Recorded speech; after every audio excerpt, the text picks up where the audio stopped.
জয়রামবাটি যাওয়ার রাস্তা ভুল করে আমরা বেশ খানিকটা এগিয়ে গিয়েছিলাম, তাই মায়ের বাড়ি পৌঁছতে একটু দেরি হয়ে গেল। যখন পৌঁছলাম মায়ের ঘর বন্ধ হয়ে গিয়েছে।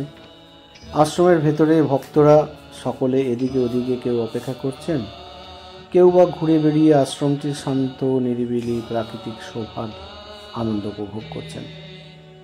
ততক্ষণে আবার মন্দিরে মায়ের প্রসাদের জন্য লম্বা লাইন পড়ে গিয়েছে। মায়ের থাকার পুরনো বসত বাড়িগুলি কি সুন্দরভাবে মেনটেনেন্স করে রাখা হয়েছে, যা সত্যি প্রশংসনীয়।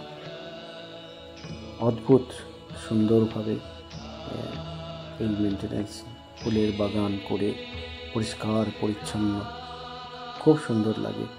বেশ মনোরম এই আশ্রম বাটিটি। ঠাকুরের জন্মভিটা কামারপুকুরও আমরা দর্শন করেছিলাম, তবে যেহেতু কামারপুকুর আশ্রমের ভেতরে ভিডিওগ্রাফি বা ফটোগ্রাফি অ্যালাউড নয়, তাই সেখানকার ভিডিও তোলা সম্ভব হয়নি।